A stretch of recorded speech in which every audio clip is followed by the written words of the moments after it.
How does one address a mystery? Cautiously. Let us go cautiously, then, to the end of our certainty, to the boundary of all we know, to the rim of uncertainty, to the perimeter of the unknown which surrounds us.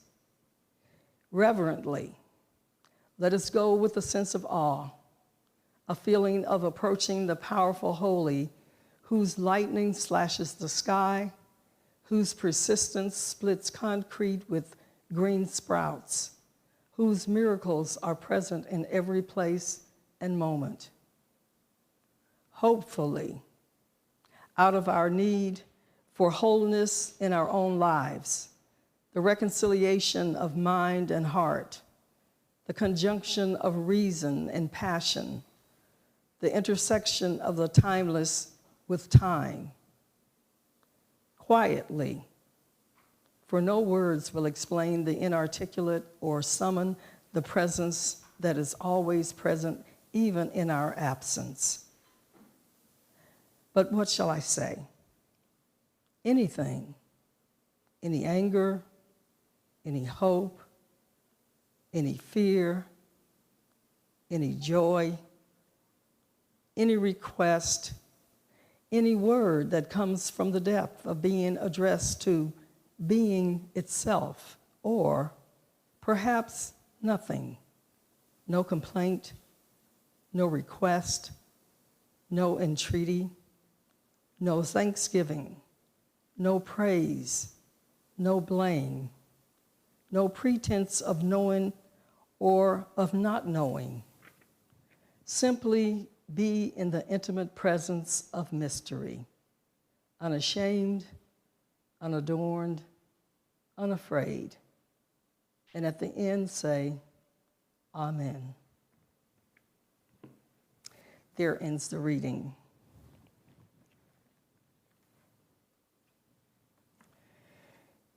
When studying papers of great physicists such as Galileo, Kepler, and Schrödinger, one can understand who they are.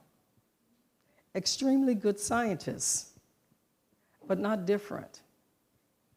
However, Einstein is different with his unerring, sure-footed ability to penetrate right to the heart of things, to uncover the secrets of nature. How did he do it? What made him different from his contemporaries and allowed him to make discoveries that others couldn't?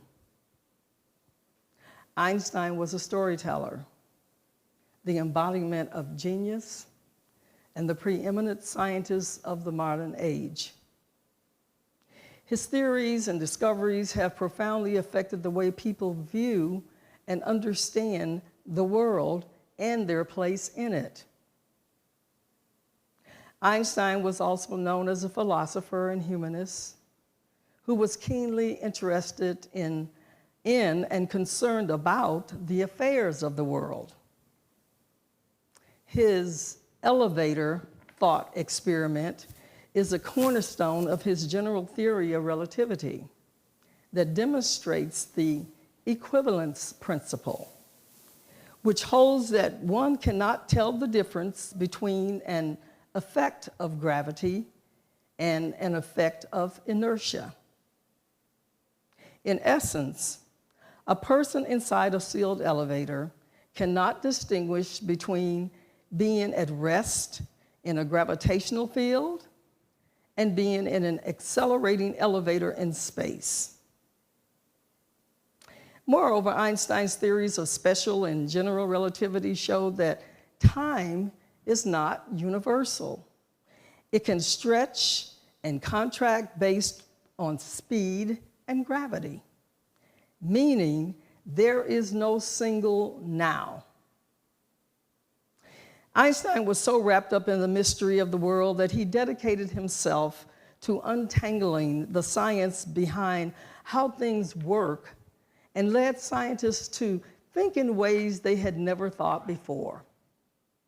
He appreciated how the opposite worlds of art and science both needed to experience the mysterious. he informs that the most beautiful thing that we can experience is the mystery, because it is the source of all true art and science. When asked more about mystery, Einstein said, and I quote, "He to whom the emotion is a stranger, who can no longer pause to wonder and stand wrapped in awe, is as good as dead. His eyes are closed," end of quote.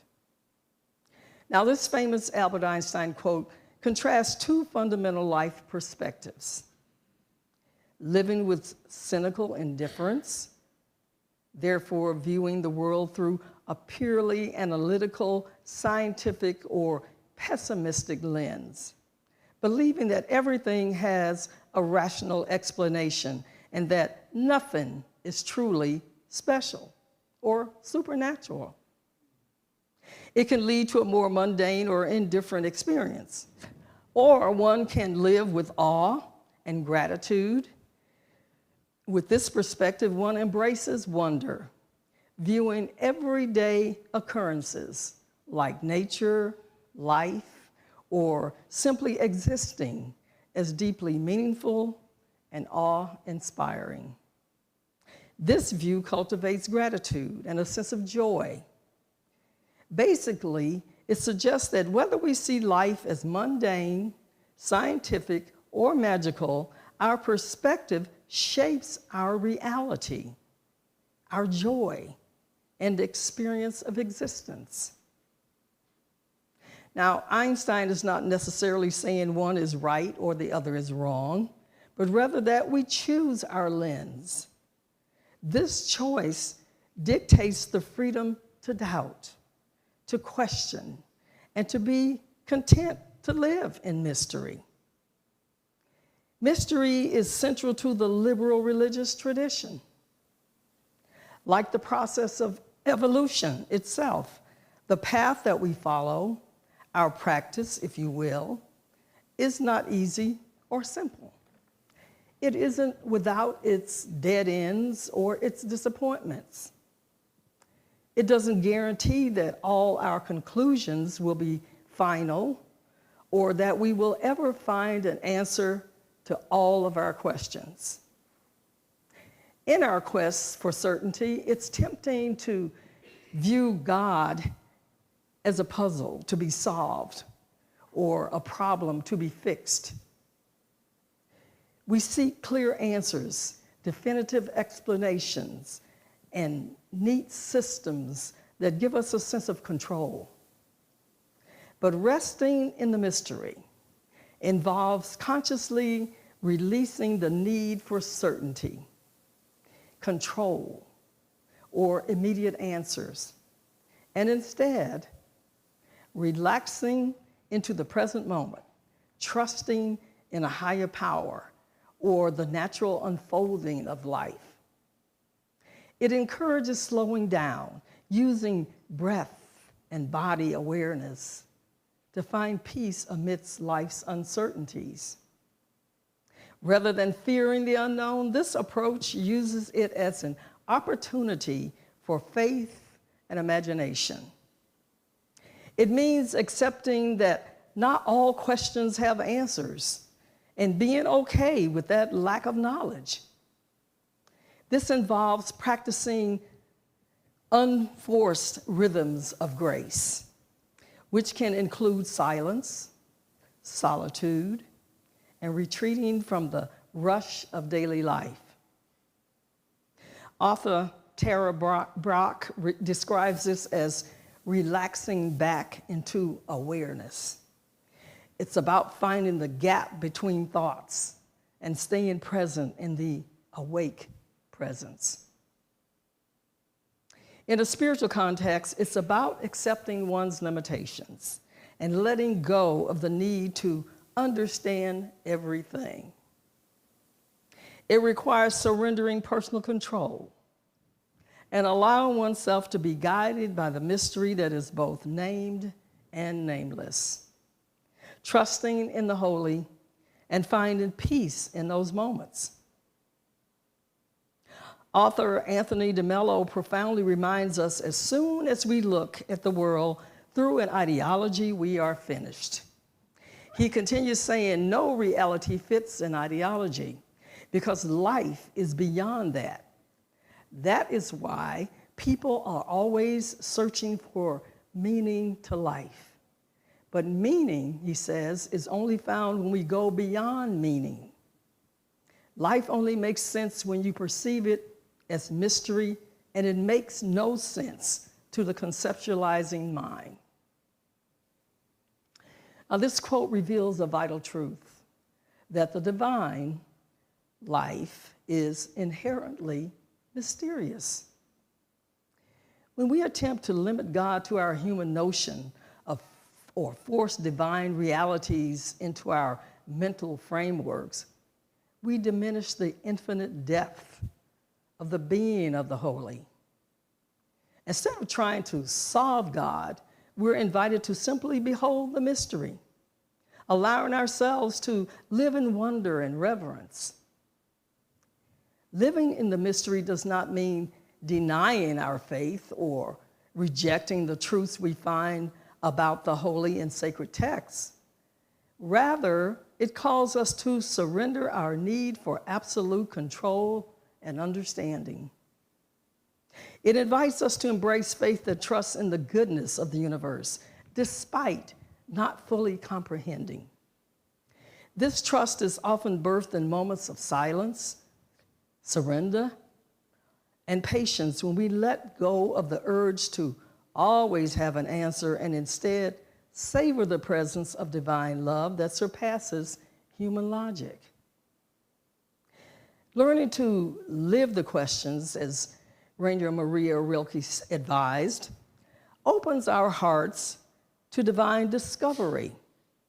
It requires humility, a willingness to admit that we do not have all the answers, and that might be okay. In embracing divine mystery, we find freedom from the pressure of producing certainty and discover peace in the ongoing journey of faith. According to Father Richard Rohr, a pioneer in the art of contemplation, he says many Christians have a difficult time living in the mystery and uncertainty of life. Everything is either black or white, hot or cold, yes or no, like or dislike. But when it comes to just being in the unknown, they simply can't handle it. Now, most of us have a hard time resting in what is and desperately trying to bring closure to any and all circumstances that take us out of our comfort zone. However, living in mystery and uncertainty leaves room for Spirit to work through us and for us. I believe nothing occurs by happenstance. And whenever or wherever I find myself, I think that's the place I'm supposed to be. I continued learning more and more to be thankful for the mishaps, the dark days, and the unknowings in my life. I question what is the lesson that I need to learn in this situation. Because there always seems to be a blessing at the conclusion of each circumstance, a new revelation or insight, a breakthrough, greater freedom, or a deeper connection with the holy. When we press into the holy by inviting Spirit into the midst of our mysteries, love and light dispels the fear and darkness. It is then that we can rest in the mystery and be okay, allowing Spirit to work through us and our circumstances to bring the greatest wholeness or healing. Life is not about duality. Everything can't always be labeled in terms of right or wrong. Many times we have to wade in these meantime moments. This is the gray or middle ground between the beginning and the end of an expectation or desire. Now, many of you have heard me tell the story of how I came to relocate from Pennsylvania to Texas. I had a fall on black ice in the winter of 2015, resulting in 2 subdural hematomas. I survived and healed without brain surgery. But I had planned to remain in Philadelphia for the duration of my life. I finally had a position that for years as a hospital chaplain that I had wanted. But after the fall, I was traumatized and fearful of every snowflake that fell. My children were concerned for my safety as well. So I moved to Texas, a place that would more likely roast me than freeze me. It took a while to acclimate. However, the past 10 years of living here has brought me nothing but good. As one of my dearest friends always reminds me to do, find the good and praise it. Learning how to find comfort in this vague area is a spiritual discipline we must all learn to embrace again and again. Every situation, encounter, crisis, or mishap is just another opportunity for us to keep our hearts open so that we can practice forgiveness, loving, and releasing our burdens while resting in the embrace of the holy. Can you hold onto your faith in the God of your understanding and enjoy the mystery of not knowing when or how and just be? Can you find the joy in living in the present moment without trying to control the outcome or defining it with labels, likes or dislikes? Can you get comfortable in the neutrality of the situation and life itself? If so, you can become liberated from the bondage and responsibility of controlling life and just flow with it instead. Perhaps right now you're in the mystery of finding a new job, a shaky marriage, a career move, a chronic disease, a new love interest, a financial situation, a business endeavor. As a country, we are in the mystery of how we'll survive a tyrant. And what will this nation look like, and what will it feel like as we try to rebuild all that has been destroyed? Because nothing lasts forever. In the meantime, what are each of us to learn here in this moment? As you encounter the mystery in your life, allow every day to be an adventure by relinquishing control, letting go of your own expectations, and becoming excited with what it looks like when we trust in the divine process. Today, I encourage you to let go of the need to understand everything right now. Allow yourself to step into the mystery, trusting that divine love and wisdom surround and uphold you, even when life doesn't make sense. In that surrender, you'll discover peace that surpasses all understanding. From my heart,